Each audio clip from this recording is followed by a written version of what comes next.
honestly, I think as dudes, it's so hard to share stuff, be vulnerable, just to be transparent, authentic, and not act like we have it all together. Yeah. But all that does, I mean, that just, you do that years and years and years, and that will kill you inside. Yeah. And so what I would say to somebody maybe that's out there that like is carrying a bunch of stuff or has been just pushing a bunch of stuff down over all these years is you will feel so much better when you talk to somebody and share it with somebody else.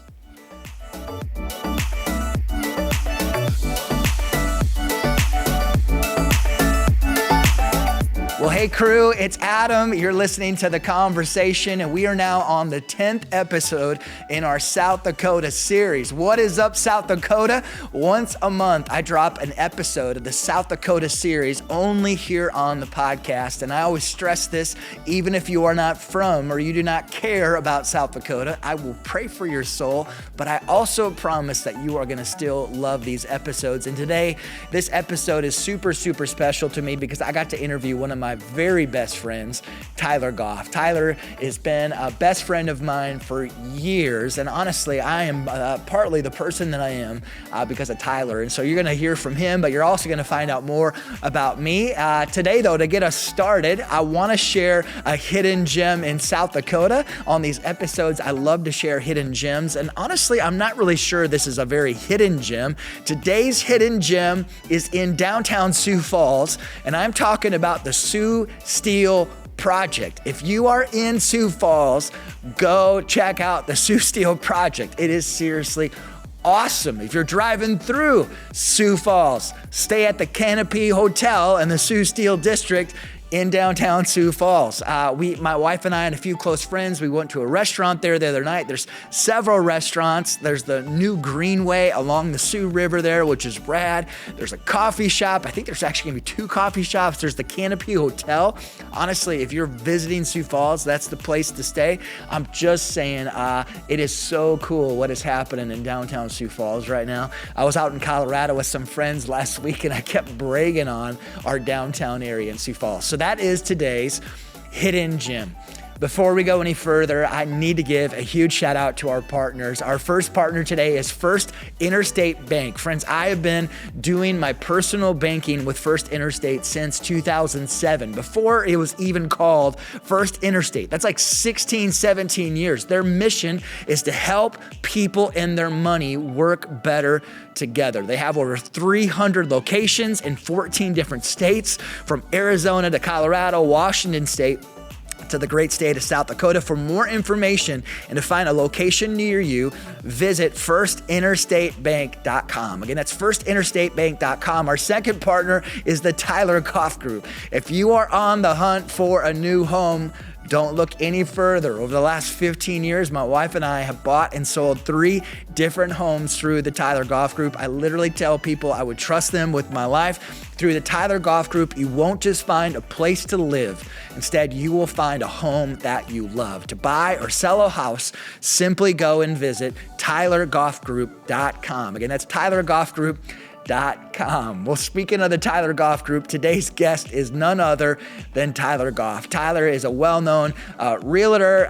You'll maybe see his face all over billboards if you drive through the state. But as I shared, he's also one of my absolute best friends. And when I say best friends, it's not uncommon for us to talk on the phone literally every single day. When I have a great day and I want to celebrate with somebody, I call Tyler. When I'm angry at the world, I call Tyler. When I'm struggling, when I'm discouraged, when I'm disappointed, when I'm, again, thrilled about something, I call Tyler Goff. And so I thank God for that. But just to acknowledge it, friendships seem like a foreign thing to most people, especially to men. so few men have deep friends that they can actually call. It's like we got all these connections and work relationships, but who can we call at 9 o'clock at night when we need someone to pray for us? And so Tyler and I, we talk about our friendship and maybe a few things like what has made it the friendship that it is. So we talk about that. Tyler shares some of his personal story, including dropping out of college and some other things as well. And then we also talk about generosity. And that's one of the things that I admire so much about Tyler and his wife, Mel. They're some of the most generous people that you'll ever meet. And so on that note, friends, I'm so excited. Sit back, relax, and enjoy this conversation. We typically hear a person's highlight reel. Are you willing to share a current unpretty part of your life? Something stressful, something hard, something that just plain sucks. Oh man. Yeah, I would just say this year in general has just been probably the hardest year for me personally, professionally, personally. It's just been a weird year. Yeah. Anything specific you want to share? I obviously know several parts of it. You're like, you better share all of it. No, I would say, professionally, we've had a huge just turnover on our team. Yeah. You know, the market. So I do residential real estate. The market was so good for the last how many years. And then we saw rates go up, the market changed. Yep. And so that just kind of shuffles things up. So we just saw a pretty big turnover within our team at the end of last year.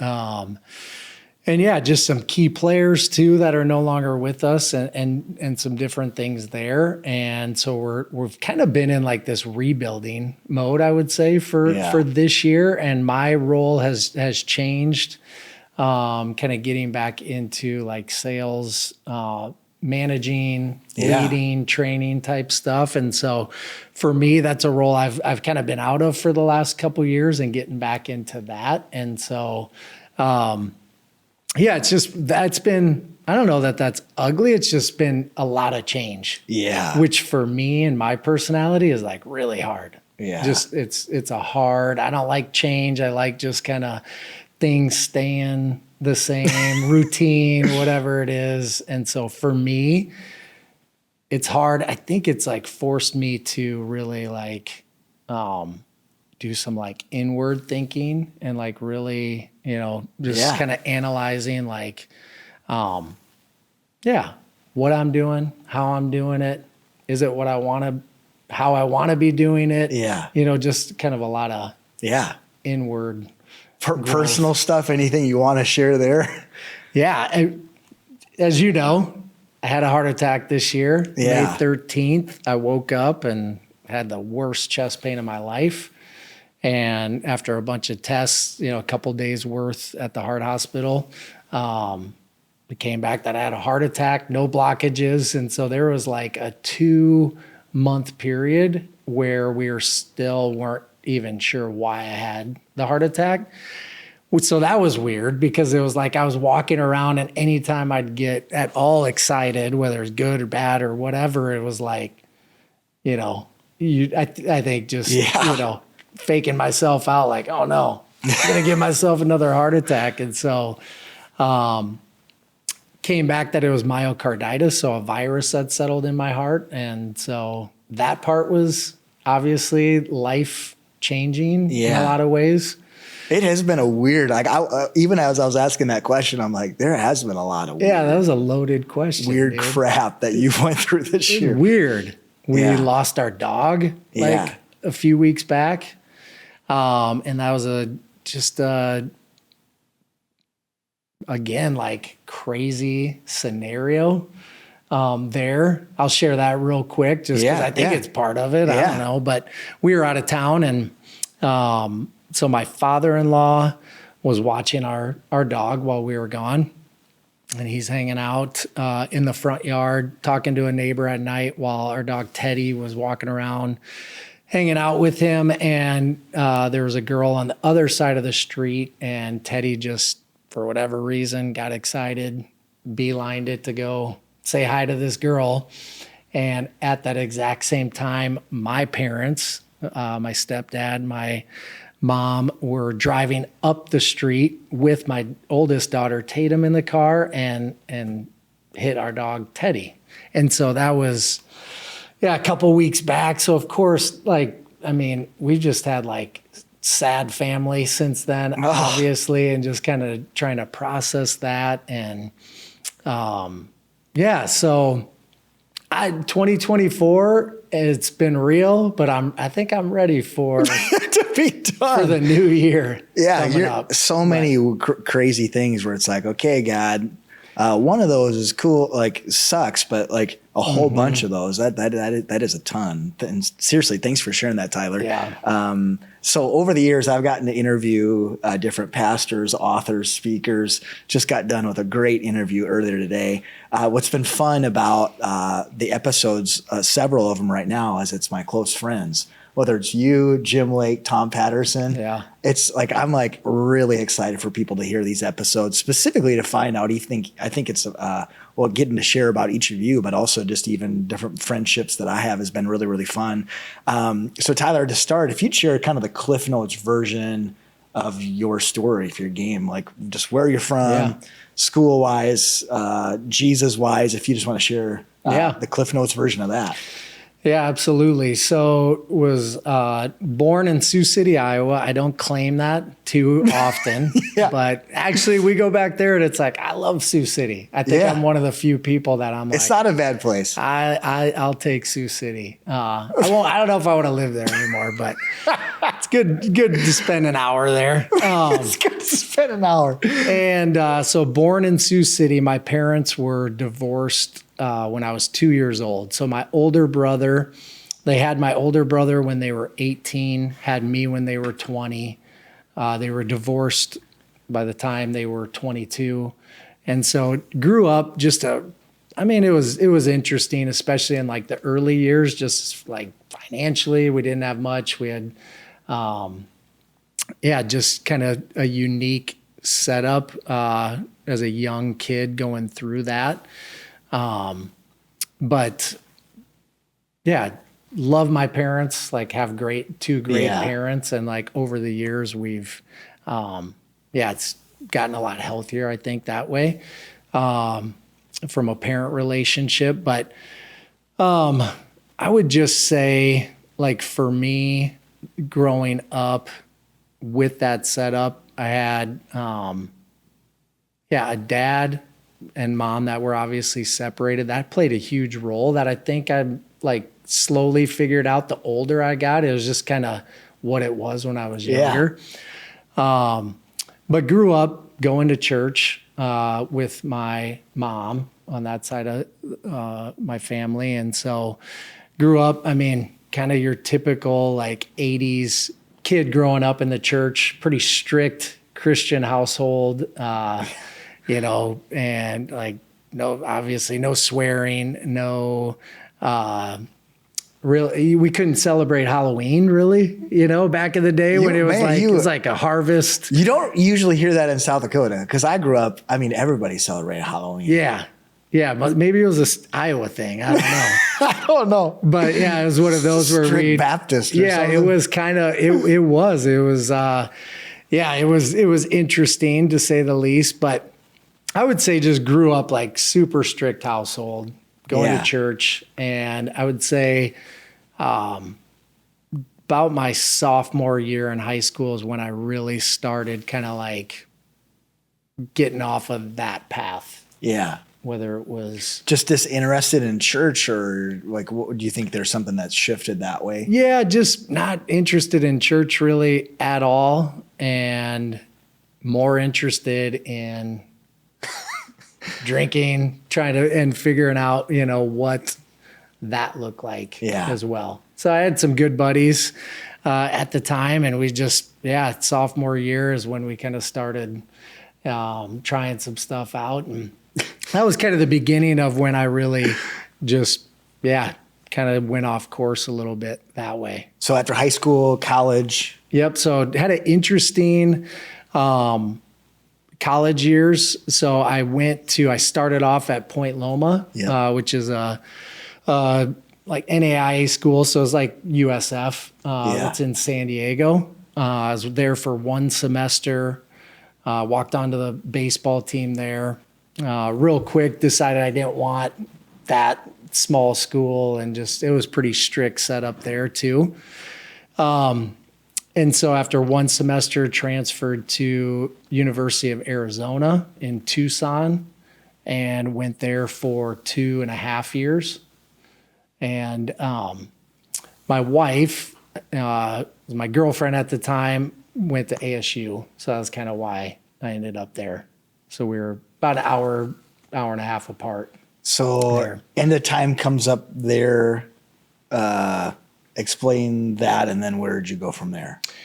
Yeah, so eventually I flunked out of school at U of A. There's no judgment. No judgment. Okay, good. This is a safe place. So flunked out. I mean, I would just say, like, spiritually, even just personally, like, super lost. Just didn't really have much direction going on in my life at that time. And yeah, it was pretty clear that the life I was living was, if I was going to stay on that path, it wasn't going to last too much longer. Wow. So you come back here, correct? Yep. So I came back here, couldn't get into really any schools here. So I had to take a semester at Southeast Tech, kind of show that I could get good grades. And then I got back into USD and eventually graduated from there. Yeah. Yep. God, where did he come back in, and how did that all look? Yeah. So when I was at Point Loma, I distinctly remember, so a very Christian school. Like, you got fined for swearing, you got kicked off campus if you got caught drinking. I didn't know like that. It was intense. And I just remember it felt like I was at like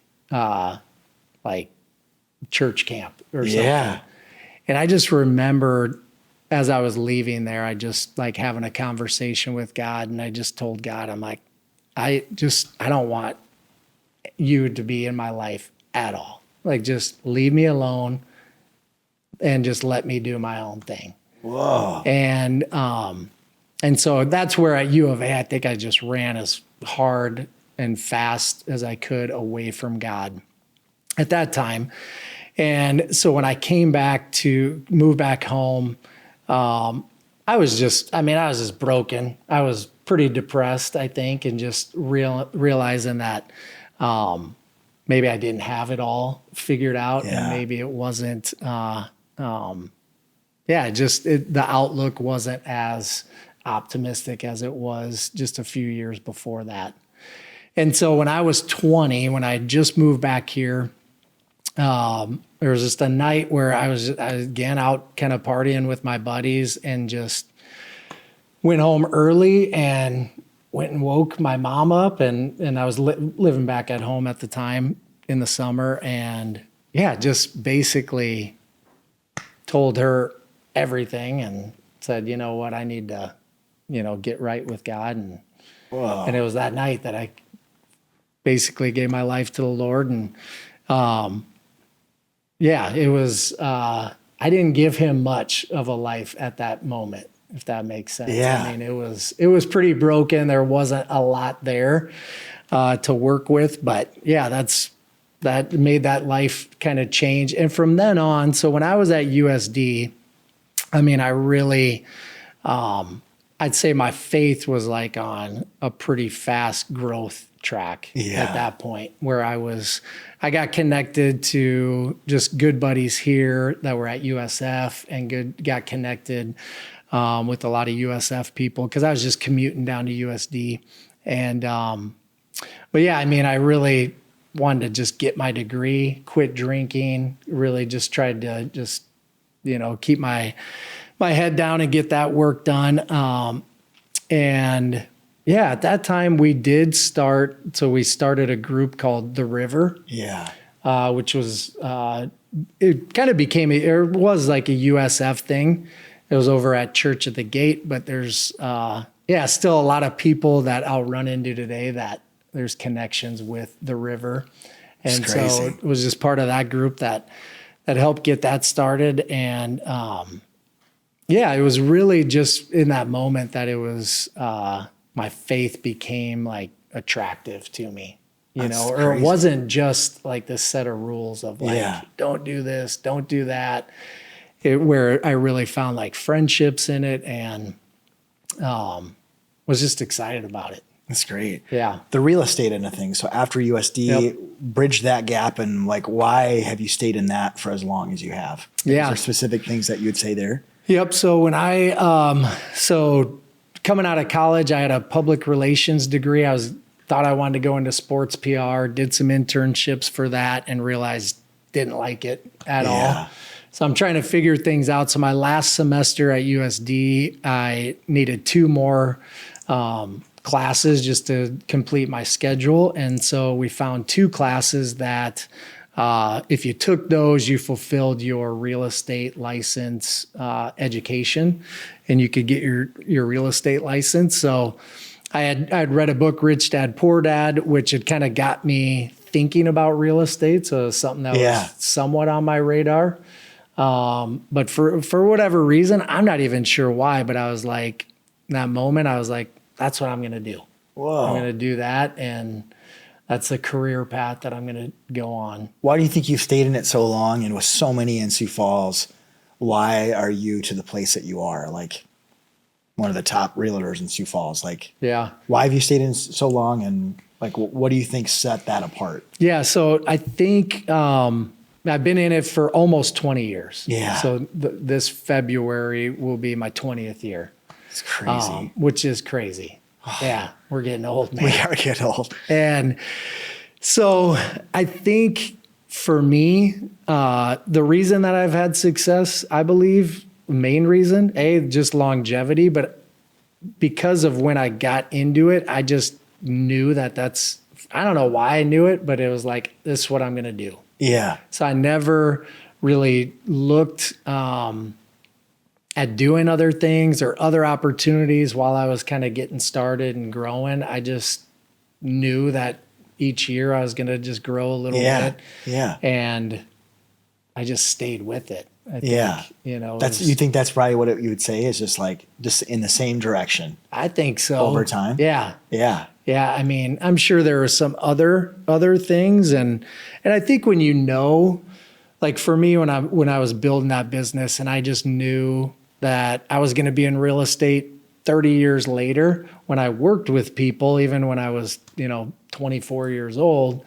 I knew that I needed to do a good job for them because 5 years later, when they were going to sell that same house that I was helping them buy, that I wanted them to choose me. Yeah. And so I needed to treat them really good on this sale because I wanted kind of their life to be their lifelong realtor.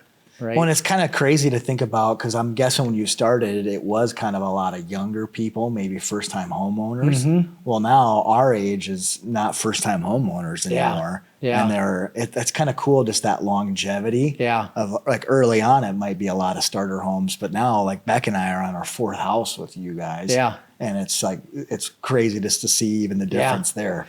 Yeah, and that was where I started a website. It didn't even launch, but it was called First Home Sioux Falls. But that was like my target market was first-time home buyers, even though maybe the sales were a little lower then. But I wanted to get connected with people, their first home. Yeah. And become that lifelong realtor. And still to this day, I mean, we help a ton of first-time home buyers. Yeah. It's a big part of our business. And obviously we have people that we've helped buy their 3rd, 4th and whatever homes and different investment properties and things like that. But really, I mean, we look at that as a huge part of our business. That's cool. That repeat customer. That's great. Yeah. So where we crossed paths, I remember seeing you a couple of times in college. And then it's like the most weird way to like start. So I was in seminary at the time and was thinking about starting a church. I didn't even know you. Yeah. And you were the only person that I randomly called you on the phone. I know where I was at in Kentucky. The building no longer exists, by the way. But I called you and was like, hey, so I really don't even know you and you don't know me.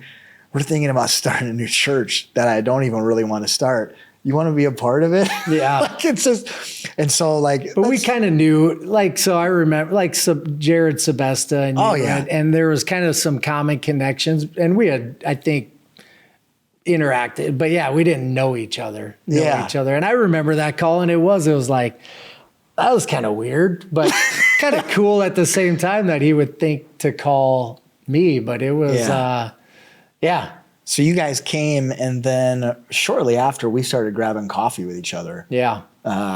You reached out to me, I believe, of like, hey, can we connect? Yep. So we started going, we had just gotten married, I think. Because when did Embrace start? We started in 2006, September, but I moved back in July of 2007. Okay. Yeah. So we got married in June of 2007. And I think we started coming to Embrace shortly after that, sometime.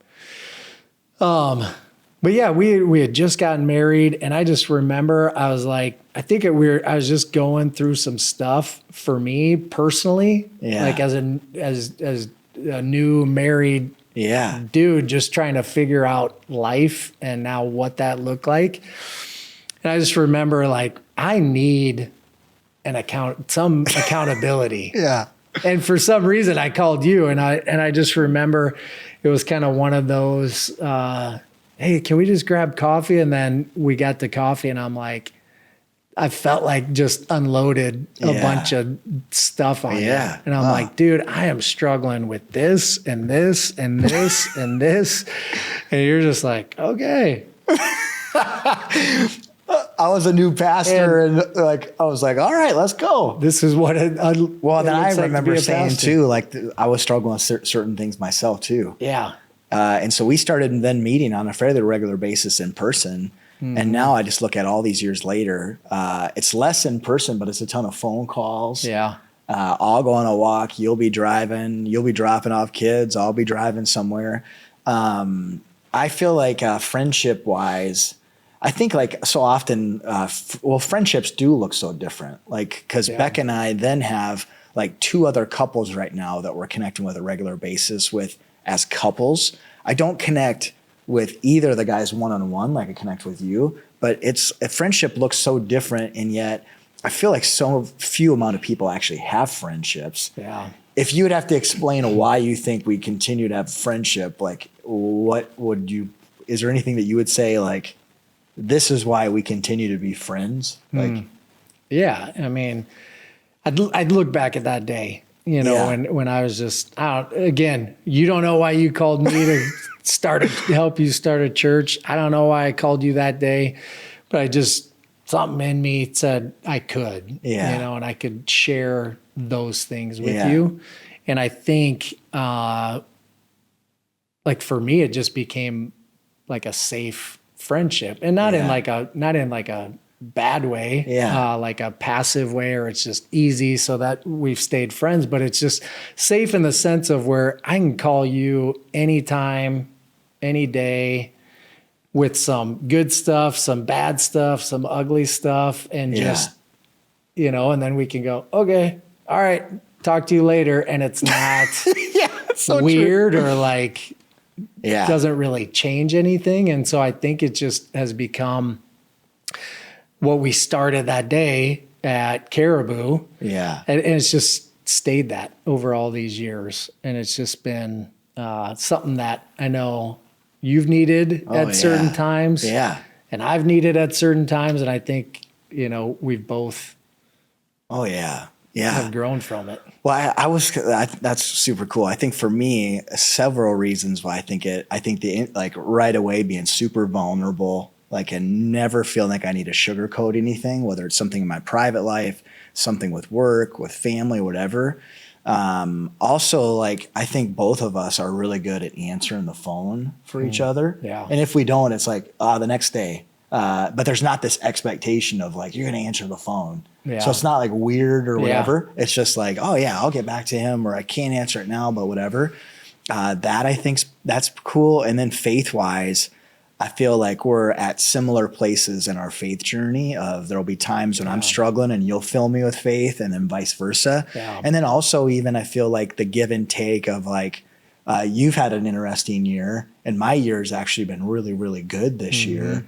And so being able to like kind of that give take of like, man, like it's just kind of crazy how different seasons. Yeah. For me though, probably a huge time for me was 2018, which was a really hard year for me.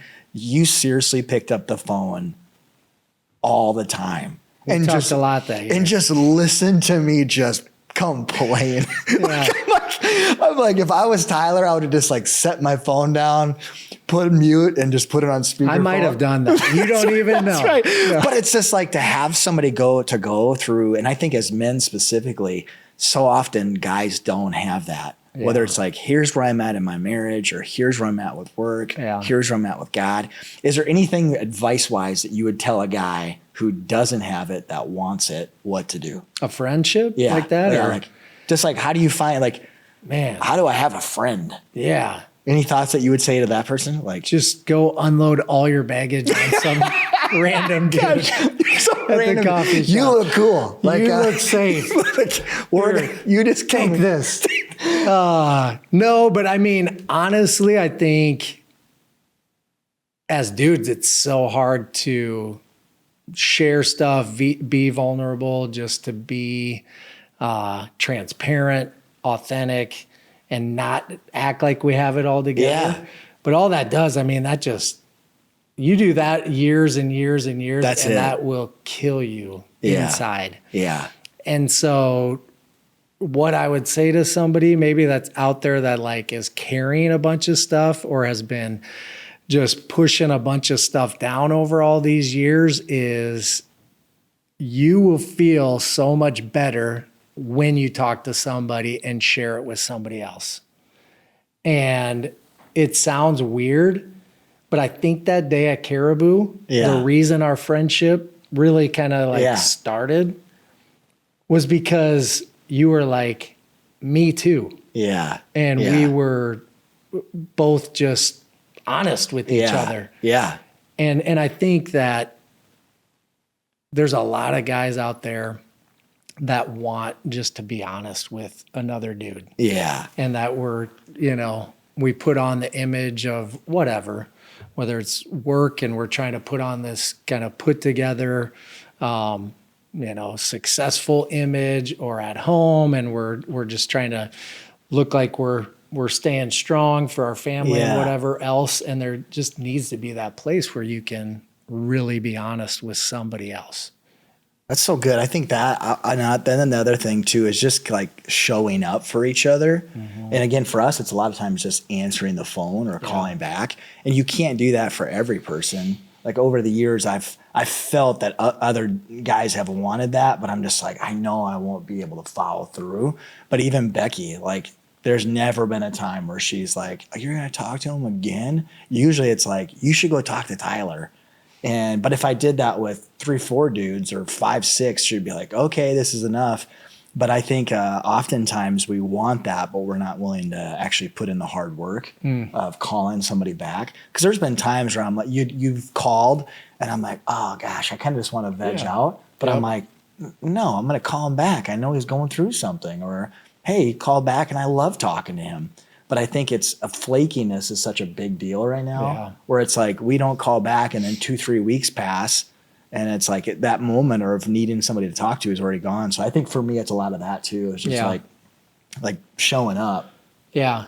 And I think on that side of things, because it's a two-way street, right? Like if you're only unloading on the the guy that you want to be friend, what are your friends, if you're only dumping stuff on them, like it's a two-way street, right? On that, where it's like sometimes you got to be willing to receive some of that for them or be there for them and listen to them. And so I mean, I think that flakiness, like if you're gonna call somebody and want to hang out or talk or share stuff, you got to be willing to answer that phone call too and do the same. So I think we've just built that up over time, where we've built up that, that reserve, so to speak, if, to where. And you, like, I also, like, one of the things I'd say about, like, one of the things I value about you, you've pushed into me really hard on different things, maybe when I needed to hear it.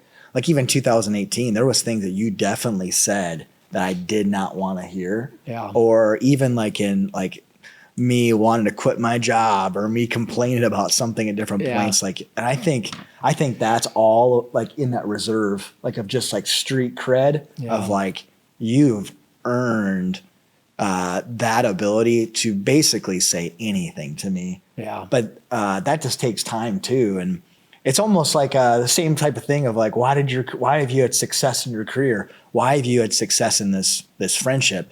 Well, because you've been going in the same direction for a long, long time. Yeah. And that just begins to pay dividends. Yeah. So I think there's something powerful there. Yeah. The other thing I want to talk about, just Tyler, that I just respect so much about you is generosity, but not just generosity, like faith-filled, like generosity. I don't even know what that means.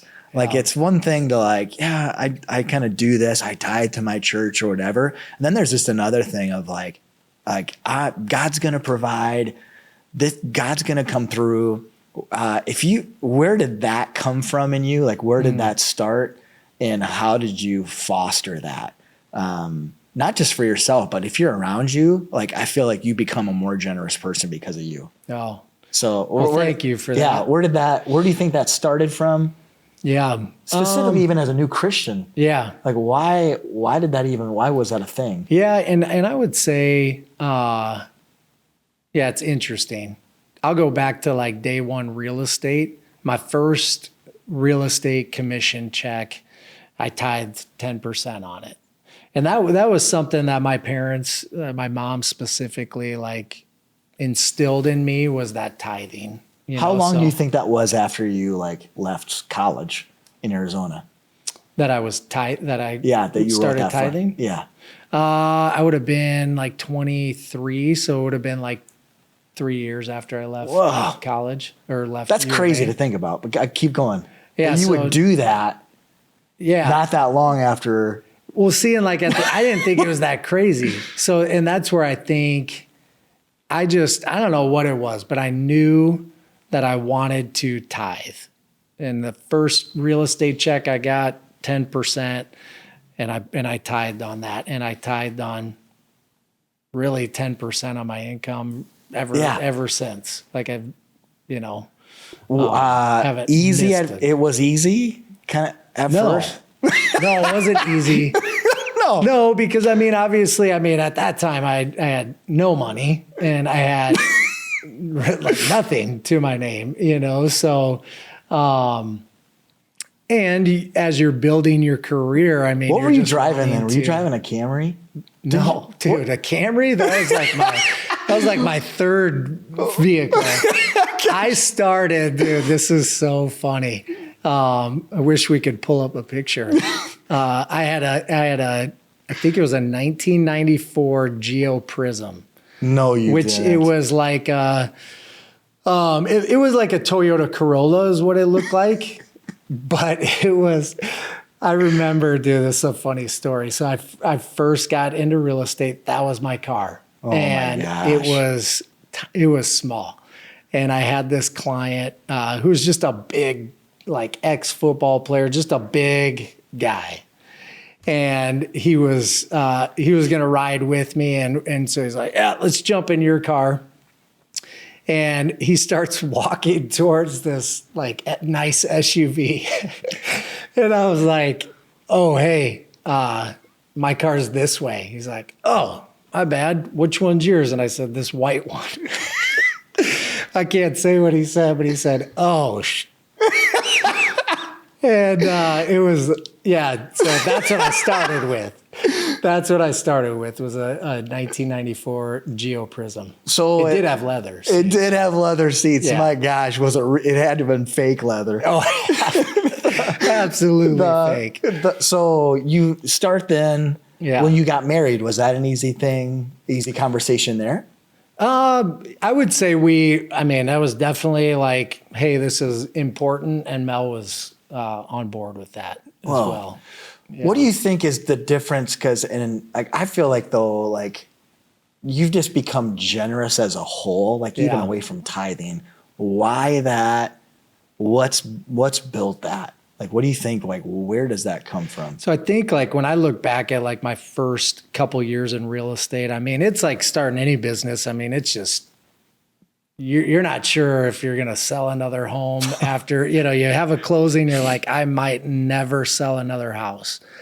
But while I was in that kind of mind frame and just in that building phase and I was tithing, I would just see God's timing on things where I would get a client literally out of thin air. Yeah. Hey, can you help us buy a home? We actually found one. We want to go look at it and maybe write an offer. And it would just come at like the perfect timing when I'm like, I'm not sure I'm going to have any money left.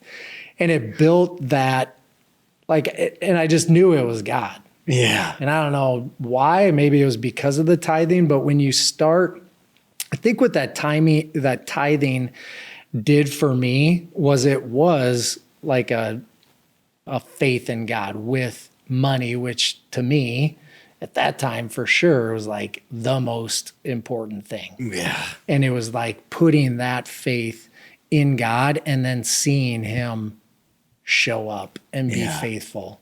And I'm not kidding. I mean, there would be moments where I'm like, I don't know how this is going to look. And then a sale would come in and it would happen. And so I saw God's faithfulness, that as I was being obedient with it, that he was being faithful. That's crazy. And over the years, I think I've just, then he would, ask me essentially to do other generous things.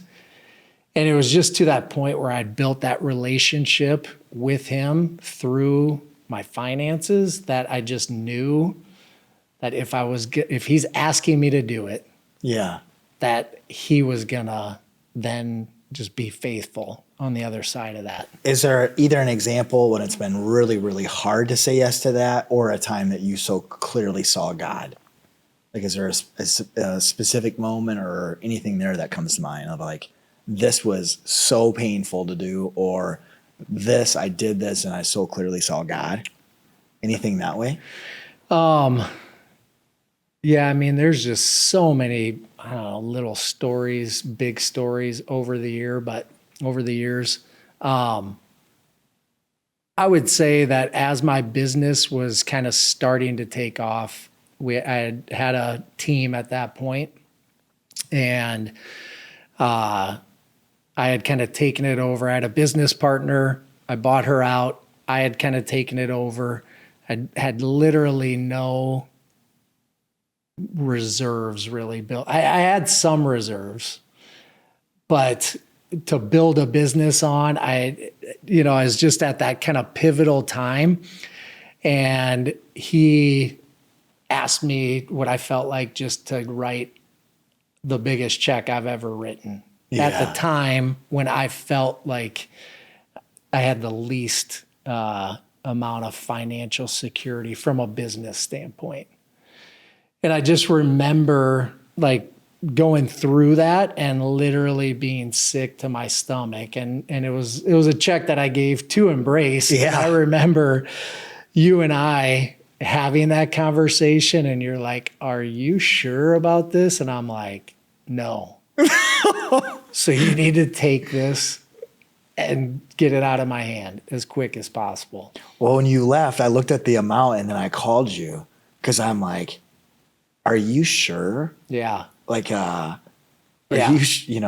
Yeah. And it's for me at the time, it was a huge amount. Oh, huge amount. And but I just remember like at that moment, and I don't even know if it was God testing me or what, but it felt like that.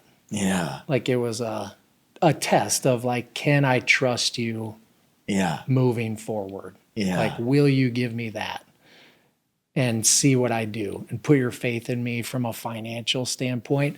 And like naturally for me, it's funny you say like that you see me as this generous person, because I would say my natural tendency is to hoard money and like keep money set aside. Again, kind of that probably like almost a scarcity mindset that came from my early years of being in strictly 100% commission sales. Yeah. And like I remember when we first got married, Mel and I started, combining bank accounts. And she's like, "What's this account over here?" And it was my savings account. And she's like, "Well, what are we doing with this?" I'm like, "We don't do anything with that. We keep that there in case we don't sell another home," right? It's like my we don't touch apocalypse shelter over there. It's like, that's where we go if the world ends. And it wasn't much, but she's like, "We need to do something with this money." And it took a lot of years for me to be like, all right, we can, whether it's invest or whatever it is, but that's my tendency is just to hoard. And I think what it is like, I want to build up these walls of security, or what feels like like 100%. Financial security, and kind of build my personal wall around my life. That's good. That's really, really good. So for me to be generous, like it's a whole process with God, especially on bigger amounts. Well, I'm the same way. Like for me, finances, going through my parents with bankruptcy, it's like the security. Yeah. It's like I can control my week, my month, my year, my life if that's there. Yeah. At least that's what I think, and it's not true. A challenge, last question, a challenge for someone in that area. Like they're our age, let's say they're mid 40s. Yeah. They're doing well, whatever that means. And they've never done anything generosity wise. Or like $5 here, $5 there. What would you say to that person?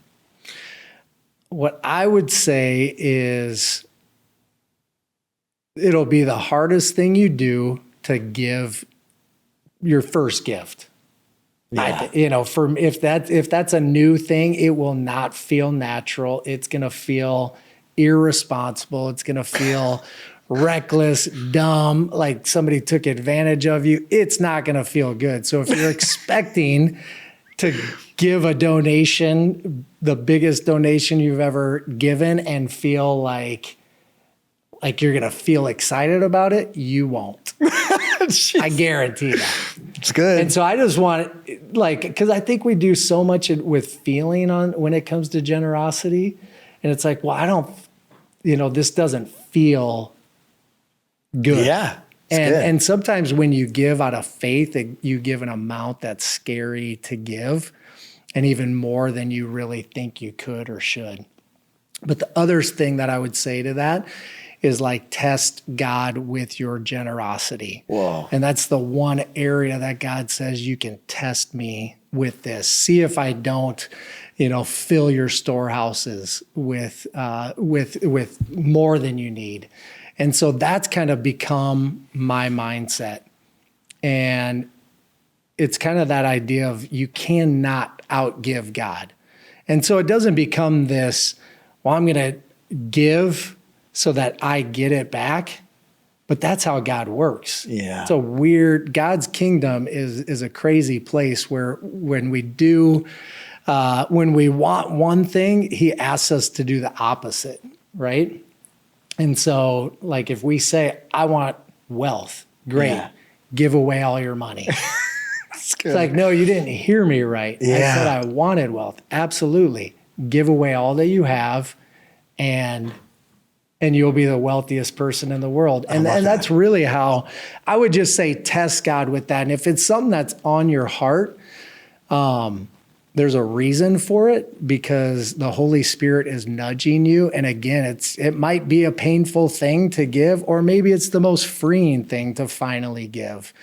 But I just wouldn't trust your gut. I would look at Scripture. I would really spend time with God and really get that truth when it comes around generosity and giving, and give based on that, not on your feelings, your emotions, because if you're anything like me, I wouldn't trust my emotions around generosity. That's good. I think that was so good. Even for me, my salary just recently changed, And I knew that when it was coming, and I had to force myself immediately to go in and make the adjustment. Otherwise, I'd rationalize it, or I'll get to it later. And it's like, no, right now, God. And even challenge myself. And then I was going to do a lower amount. I'm like, oh, percentage wise, I'll maybe do a little bit less. And it's like, why would you do less now? Like, what? So I was like, oh my gosh, what am I doing? Yeah. And yet it's just like, Lord, you have been so faithful.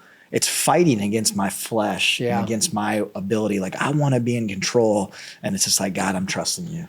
Yeah. And I think the more you get, the harder it is to give. Yeah. And the more that you feel like people just want your money and where you can be taken advantage of. So I think generosity so many times is you're like, well, what are they going to do with it? Where's this going? And I think that that's a good thing. I mean, you want to give it to a place that you feel really comfortable with what they're doing and what their mission is and all those things. But really, it's just the act of giving between you and God. And if it goes to a place and they're irresponsible with it, that's out of your hands. You can't control all those things after it's given. So I mean, it's just one of those things. It is a hard lesson to learn, I would say, is being generous. And I'm still learning it in a huge way every day. So I hope that you enjoyed today's conversation. A huge shout out to you, Tyler. Tyler, I love you so much. Thank you so much for the time, the interview, all the ways you've encouraged me over the years. Thanks to our partners, the First Interstate Bank and also the Tyler Goff Group. Please go support both of these partners. I'm so grateful for that. Lastly, but not leastly, thanks to all of you who listen to the conversation each week. I don't take it lightly. I'm so grateful. Have an awesome rest of your week.